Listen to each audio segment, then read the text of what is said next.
Price தலாட் ஒரே ஒரு வசனத்தை கூட காண்பித்து கொடுக்கிறேன். எரேமியா 31 அதிகாரம் 31வது வசனம். இதோ நாட்கள் வரும் என்று கர்த்தர் சொல்லுகிறார். இன்னைக்கு ஆண்டவர் உங்களை பார்த்து சொல்ற காரியம்னா, மகனே மகளே, நாட்கள் வரப்போகுதுன்னு சொல்லி ஏசப்பா இன்னைக்கு உங்களை பார்த்து சொல்றாருங்க.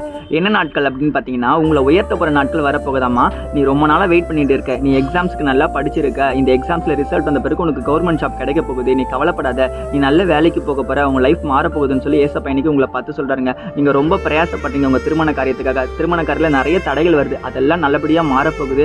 அதே போல கர்ப்பத்தின் கனிக்காக நீங்க வெயிட் பண்ணிட்டு இருக்கீங்க. உங்க பிசினஸ்ல நீங்க நல்லா வர போறீங்க, உங்க பிசினஸ் நீங்க ஸ்டார்ட் பண்ண போறீங்க, நீங்க எடுக்கிற முயற்சிகளை வெற்றி அடைய போறீங்கன்னு சொல்லி ஏசப்பா இன்னைக்கு உங்களை பார்த்தாங்க சொல்றாரு. நாட்கள் வரப்போகுதுங்க, நீங்க முன்னேற போற, நீங்க உயர போற நாட்கள் சீக்கிரமா வரப்போகுதுன்னு சொல்லி இன்னைக்கு ஆண்டவர் உங்களை பார்த்தாங்க சொல்றாரு. சகையோ அப்படின்ற ஒருத்தர் ஏசப்பாவை பார்க்கணும் அப்படின்றதுக்காக மரத்து ஏறாரு.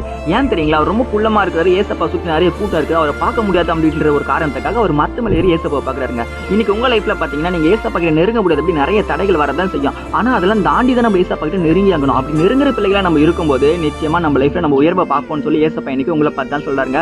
நாட்கள் சீக்கிரமா வரப்போகுது, நீங்க ஏசப்பா கிட்ட நெருங்குற நாட்கள் வருது அப்படின்னா உங்க உயர்வுக்கான நாட்கள் வரும்னு சொல்லி இன்னைக்கு ஆண்டவர் உங்களை பார்த்து தான் சொல்றாரு. விசுவாசிக்கிறீங்கன்னா ஆமீன் போட்டுக்கோங்க. இதே போல ஆகிற வசனங்களை நான் ஃபாலோ பண்ணிக்கோங்க. God bless you. ஆமீன்.